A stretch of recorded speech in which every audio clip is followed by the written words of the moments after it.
بسم اللہ الرحمن الرحیم۔ شروع اللہ کے نام سے جو بڑا مہربان نہایت رحم کرنے والا ہے۔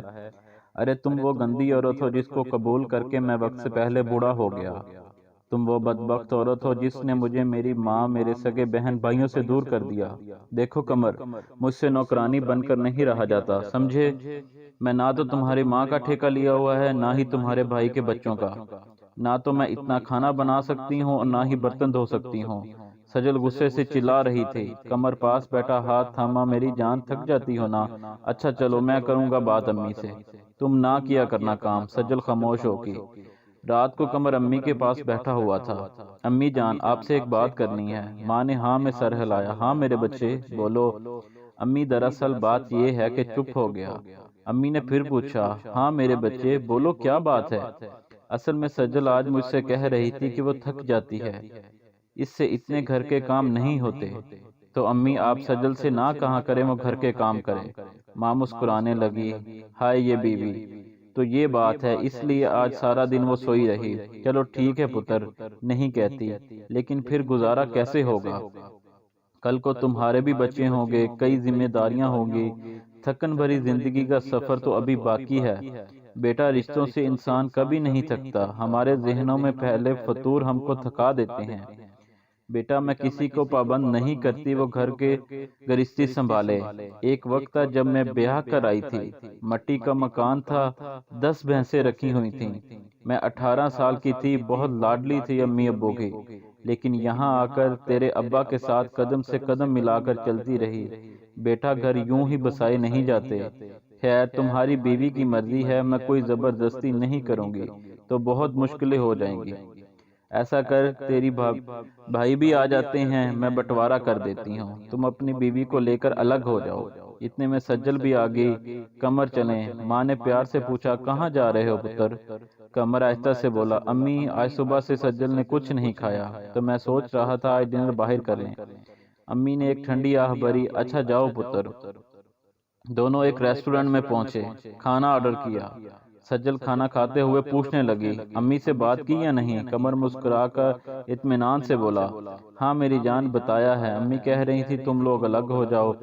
سجل کے چہرے پہ ایک مسکراہٹ چھانے لگی، ٹھیک کہا امی نے، ہم جس کمرے میں رہ رہے ہیں وہ وہی رکھیں۔ کھانا کھایا گھر گئے۔ 12 بج چکے تھے، سب سو گئے تھے، ماں جاگ رہی تھی۔ اپنے کمرے میں جانے لگے تو قمر کی ماں نے آواز دی۔ قمر پاس جا کر سلام کیا، امی آپ سوئی نہیں ابھی تک؟ امی نے پریشانی سے کہا، بیٹا میرے پاس بیٹھ، اپنی بیوی کو بلا۔ سجل بھی پاس بیٹھ گئی۔ ماں سمجھانے لگی، قمر تمہارے بھائی کہہ رہے ہیں سجل گھر کا کوئی کام نہ کرے لیکن الگ نہ ہو۔ سجل کے سر پہ ہاتھ رکھا، میری بچی گھر کے کام کاج ہیں کیا؟ کھانا بنانا، برتن دھونا، جھاڑو پونچھا۔ میری بات یاد رکھنا سجل بیٹی، عورتیں گھر کو گھر نہیں جنت بناتی ہیں، اور جنت تب بنتے ہیں جب گھر رشتوں میں محبت ہو۔ اگر محبت احترام ہی نہیں تو گھر بھی ایک کھنڈر ہو جاتا ہے۔ سجل خاموش تھی، پھر آہستہ سے بولی، لیکن خالہ میں چاہتی ہوں میں الگ رہوں۔ ماں مسکرانے لگی، سجل بیٹی جلدی یا دیر تم ایک وقت پچھتاؤ گی، رشتوں سے بغاوت اچھی نہیں ہوتی۔ میں جانتی ہوں ساس کتنی بھی اچھی کیوں نہ ہو، ساس بہو میں نوک جھوک ہوتی رہتی ہے، یہ تو زمانہ قدیم سے چلتا آ رہا ہے۔ لیکن اگر تم کو میرے کام کرنے میں پریشانی ہے تو میں اپنا کھانا بھی خود بنا لیا کروں گی اور اپنے کپڑے بھی دھو لیا کروں گی، باقی تم صرف اپنے شوہر کے کام کیا کرنا، لیکن ہمارے ساتھ رہو سب کے۔ سجل کی ضد سی بس الگ رہنا ہے۔ ماں نے بے بسی میں کہا، ٹھیک ہے مرضی کرو پھر، کل کو کچھ بھی اونچ نیچ ہو ہماری بلا سے۔ الگ کر دیا، گھر میں دیوار کھینچ دی گئی۔ بھائی تو نہیں چاہتے تھے، پرائے گھر سے آئی ایک لڑکی کو سب کے ساتھ رہنا اچھا نہیں لگا۔ سجل خود کو آزاد سمجھنے لگی، اس کے چہرے پر ایک سکون تھا۔ ہم یہ نہیں کہتے اس نے الگ ہو کر کچھ غلط کیا تھا، لیکن رشتے صرف کھانا بنانے، جھاڑو پونچھے پہ ختم ہو تو سمجھ نہیں آتی یہ دوری۔ سجل نے کہا، قمر کل بڑا ٹی وی لے کر آنا، یہ پرانے والا صحیح نہیں ہے۔ قمر نے پیار سے کہا، ٹھیک ہے میری جان لا دوں گا۔ ٹی وی بھی آ گیا۔ اب سارا دن یا تو موبائل فون پہ مصروف رہتی یا پھر ٹی وی کے سامنے۔ قمر ایک ہوٹل میں ویٹر کا کام کرتا تھا، سارا دن وہ تھکا ہارا محنت کرتے ہوئے تھک جاتا تھا۔ مالکان کھری کھری باتیں بھی سنایا کرتے تھے۔ گھر جاتا سجن فون پہ اپنے میکے بات کر رہی ہوتی۔ قمر خوف کھانا گرم کرتا، کھا کر سو جاتا۔ سجل کہنے لگی قمر میں تو کہتی ہوں ہم یہ گھر بیچ کر شہر چلے جاتے ہیں، وہاں کوئی پلاٹ خرید کر گھر بنا لیں گے آہستہ آہستہ۔ قمر تھکا ہوا تھا۔ سجل پاگلوں والی باتیں نہ کرو، اللہ کا شکر ادا کرو۔ سجل بولی پھر ایسا کرو مجھے 2 لاکھ روپے دو۔ قمر حیرانگی سے بولا 2 لاکھ؟ خیریت تو ہے نا؟ ہاں خیریت ہے، میرا بھائی دبئی جا رہا ہے تو ابو کہہ رہے تھے اس کے ویزے کے 2 لاکھ کم پڑ رہے ہیں۔ قمر بے رخی میں بولا یار تو میں کیا کروں، 2 لاکھ کم ہیں، میں خود پریشان ہوں، 2 لاکھ ہوں تو میں کوئی کام دھندا نہ شروع کر لوں اپنا۔ سجل آہستہ سے بولی میری جان پریشان نہ ہوا کریں، میں کیا سوچ رہی تھی میرا جو گولڈ ہے نا اس کو بیچ دیتے ہیں، میری ابو سے بات ہوئی ہے، ابو کہہ رہے ہیں ہم نیا بنوا دیں گے۔ قمر غصے سے سجل کی طرف دیکھتے لگا یار تم پاگل ہو گئی ہو کیا، ابو کو منع کر دو، ان کو بول ہمارے پاس کچھ نہیں ہے۔ سجل منہ بنا کر بیٹھ گئی، یہی تمہارا بھائی مانگتا تو تم گھر بھی بیچ کر اس کو پیسے دے دیتے۔ قمر بہت تھکا ہوا تھا، کروٹ بدل کر بولا یار جا جو تیرا دل کرتا ہے کرو، مجھے کچھ نہیں پتا۔ دوسرے دن قمر کام پہ چلا گیا۔ سجل نے اپنے بھائی کو فون کر کے بلایا، گولڈ بیچ کر 3 لاکھ روپے اپنے بھائی کو دے دیے۔ کچھ دن گزرے، قمر کی ماں کو پتا چلا، ماں کا دل جلنے لگا، میرا پتر سارا دن گدھوں کی طرح کام کرتا ہے اور بیوی نے 3 لاکھ کا سونا بیچ کر میکے والوں کو دے دیا، یہ اس لیے الگ رہنا چاہتی تھی۔ ساس نے کافی شور کیا، سجل کے گھر آ کر سجل غصے سے بولی تم کو کیا تکلیف ہے، میں گولڈ بیچوں یا گھر ہمارا ہے، ہم اپنی مرضی کریں گے۔ ساس بہو میں کافی تکرار ہوا۔ قمر کے بڑے بھائی نے امی سے کہا چھوڑیں امی، جب اس کو الگ ہی کر دیا ہے تو پھر کیوں دخل دینا اس کی زندگی میں۔ بڑا بھائی امی کو گھر لے گیا۔ شام کو جب قمر آیا سجل مگرمچھ کے آنسو رونے لگی، قمر مجھے نہیں یہاں رہنا، بس میں تھک گئی ہوں۔ قمر کو بہت تیز بخار تھا۔ میری جان کیا ہوا؟ تمہاری امی نے مجھے بہت گالیاں دی ہیں، مجھے برا بھلا کہا ہے، تمہاری امی ہماری جاسوسی کرتی ہیں، ان کو کیسے پتا چلا میں نے گولڈ بیچا ہے؟ قمر پریشانی میں بولا یار جس دکان پر گولڈ بیچ کر آئی ہو وہ میرا کزن ہے، شادی پہ آیا تھا نا، وہ بہت کم آتا ہے یہاں اس لیے اس نے بتایا ہے۔ سجل روتے ہوئے بولی قمر جو بھی ہے تمہاری ماں نے مجھے گالیاں کیوں دی، میں کل امی کے گھر جا رہی ہوں، میں تنگ آ گئی ہوں۔ قمر کا جسم بخار سے کانپ رہا تھا، آہستہ سے بولا یار مجھے سونے دو، میں نہیں سن سکتا تمہاری بکواس۔ سجل کو غصہ آیا، ہاں میں تو بکواس کرتی ہوں نا، میں تو تمہاری دشمن ہوں نا، بس میں یہی بری لگتی ہوں سب کو، مجھے اتنی گالیاں دی تمہاری ماں نے وہ تم کو نظر نہیں آتی، میں بکواس کرتی ہوں۔ سجل رونے لگی۔ قمر کو بخار اتنا تھا کہ نیم بے ہوشی کی حالت میں تھا، اتنے میں دروازے پر دستخط ہوئی، بار بار دستخط ہوئی۔ سجل پاس بیٹھی رو رہی تھی۔ قمر آہستہ سے بولا جاؤ دیکھو کون ہے۔ سجل چلا کر بولی کون ہوگا؟ تمہاری ماں ہوگی، آئی ہوگی تماشا لگانے۔ قمر نے ہاتھ باندھے، اللہ کے لیے چپ کرو۔ قمر خود اٹھا، دروازہ کھولا، سامنے ماں تھی۔ ماں نے سر پر ہاتھ پھیرا، پتر کیا ہوا؟ آج 10 دن گزر گئے ملنے نہیں آیا مجھے، آج پتہ نہیں کیوں دل بہت پریشان تھا اس لیے ملنے آ گئی۔ ماں بیڈ پر آ کر بیٹھ گئی قمر کے ساتھ، قمر کی آنکھوں سے پانی بہہ رہا تھا۔ ماں نے پوچھا ارے کیا ہوا میرے بچے؟ قمر بولا امی بخار ہے۔ امی نے سر پر ہاتھ لگایا، پتر بخار تو بہت تیز ہے، دوا لی یا نہیں؟ قمر نے انکار میں سر ہلایا۔ سجل سے پوچھنے لگی کچھ کھانے کو بھی دیا ہے یا نہیں؟ اب قمر کیا بتاتا، اس کے تماشے ہی ختم نہیں ہوتے۔ حالت کافی بگڑ گئی قمر کی، سجل بھی گھبرا گئی۔ جلدی سے قمر کے بھائی کو بلوایا، ڈاکٹر کے پاس لے کر گئی۔ ڈاکٹر نے چیک اپ کی، ایڈمٹ کر لیا، بخار کی وجہ سے دورے پڑ رہے تھے۔ سجل پاس بیٹھی ہوئی تھی۔ ماں بھائی قمر کو ذہنی سکون چاہیے تھا، جو سجل نے اس کی زندگی کو جہنم بنا رکھا تھا۔ بھائی نے قمر کا پرس چیک کیا، اس میں صرف 100 روپیہ تھا۔ بھائی کافی پریشان ہوا، یار قمر کیا ہو گیا ہے تم کو، حالت کیا بنا رکھی ہے؟ قمر خاموش رہا۔ دوسرے دن بخار تھا، پھر کام پر جانے لگا۔ بھائی نے ڈانٹا قمر پاگل ہو گئے ہو؟ قمر پریشانی سے بولا بھائی 2 دن بعد قسط دینی ہے، وہ لوگ گھر آ جائیں گے۔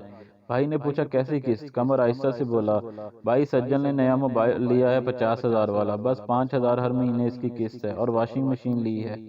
بھائی کو بہت غصہ آیا۔ قمر گھر دیکھا ہے اپنا، کچی چھت ہے، اس کا کچھ سوچو، موبائل زیادہ ضروری تھا۔ قمر میں کہتا ہوں طلاق دے دو اسے۔ قمر کھانستے ہوئے بولا بھائی وہ ماں بننے والی ہے۔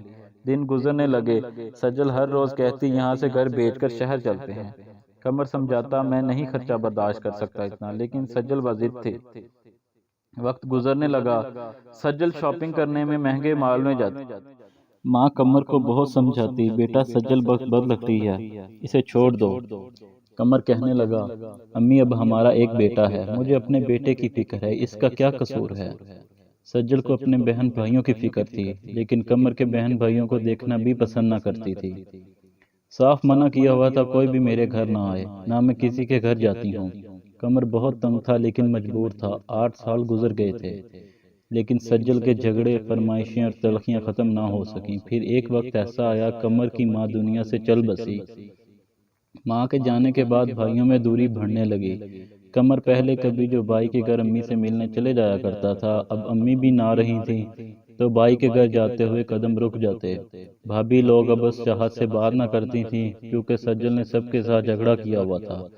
وقت گزرنے لگا، سجل مہنگے کپڑے پہنے ہوئے، گھر میں فریج، بڑا ٹی وی، سب کچھ تھا، لیکن مکان کچا تھا۔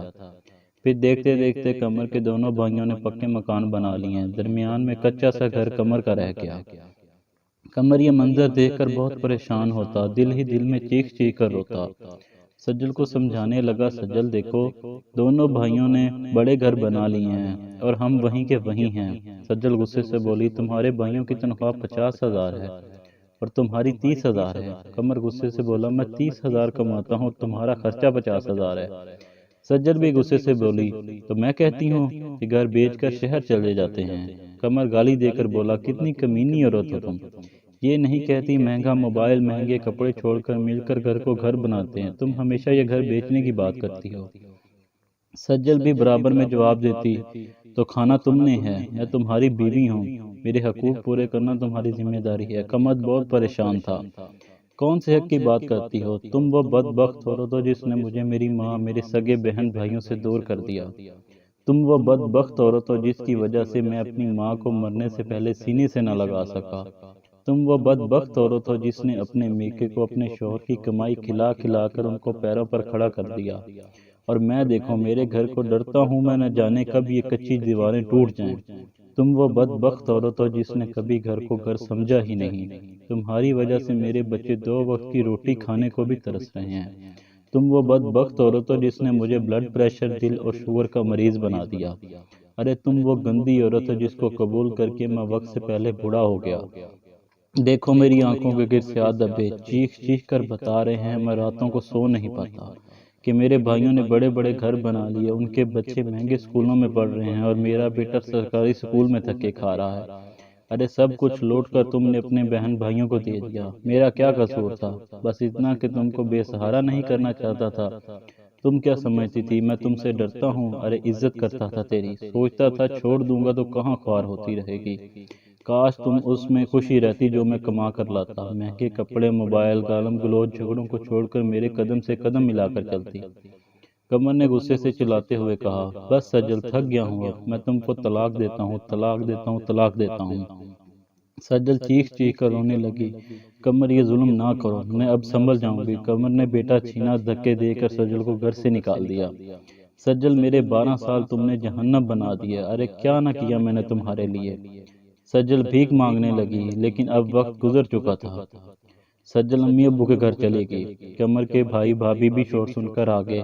بھائی نے مایوسی سے کہا، قمر اب کیا فائدہ تھا طلاق دینے کا؟ قمر رو رہا تھا، بھائی میں تھک چکا ہوں، 12 سال گزار دیے کہ سدھر جائے گی، لیکن نہیں، ابھی 1 ہی سال گزرا تھا۔ سجل جب بھائی بھابھی لوگوں کو قمر کی کمائی کھلاتی رہی تب مسکرا کر ملتے رہے۔ اب طلاق ہو گئی تو بھابھی نے کہا، دیکھو سجل ہمارا خود مشکل سے گزارا ہوتا ہے، بہتر ہے تم دوسری شادی کر لو۔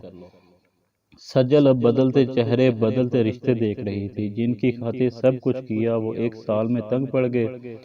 قمر نے دوسری شادی کر لی، لڑکی بہت اچھی تھی، سمجھدار، قدر کرنے والی، 5 وقت کی نمازی، گھر کو جنت بنانے والی تھی۔ قمر جتنا کما کر لاتا اس میں سے پیسے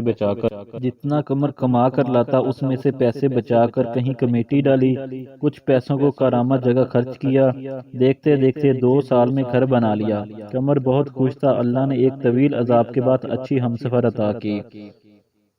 سجل کی شادی ایک کسائی سے ہوئی تھی جس کی پہلے بھی طلاق ہو چکی تھی۔ وہ ہر روز اسے مارتا، گالم گلوچ کرتا۔ سجل تڑپتی، یا اللہ مجھے معاف فرما، میں پاگل ہو گئی تھی، میں نے بہت اچھے انسان کو کھو دیا۔ اب دن بھر کام کرتی ہوں، 20 لوگوں کا کھانا بناتی ہوں، جھاڑو پونچھا سب کچھ کرتی ہوں، اور پھر شوہر گالیاں دے کر بلاتا ہے، تھپڑ مارتا ہے۔ اے اللہ، مجھے کمر واپس دے دو۔ یہ سوچ رہی تھی کہ شوہر نے گالی دے کر کہا، جلدی کھانا بنا کر میری ٹانگیں دبا کر۔ اسے بہت تیز بخار تھا، لیکن شوہر کو کوئی پرواہ نہ تھی۔ آنکھوں میں آنسو تھے، بے بسی کی انتہا تھی، کیا کرتی ہے پچھتاوے کے سوا۔ ماں بننے والی تھی، شوہر ہسپتال لے کر گیا، ہسپتال میں مٹھائی بانٹی جا رہی تھی۔ ایک کمرے میں سجل بیٹھی تھی، پاس بیڈ پر ایک لڑکی بیٹھی ہوئی گود میں بچہ اٹھایا بیٹھی ہوئی تھی۔ جب نرس نے سجل کو مٹھائی دی تو سجل نے آہستہ سے پوچھا، یہ مٹھائی کیوں؟ نرس نے بیڈ پر بیٹھی لڑکی کی طرف اشارہ کیا، ان کو اللہ نے بیٹی عطا کی ہے، اس خوشی میں بیٹی کے بابا مٹھائی بانٹ رہے ہیں۔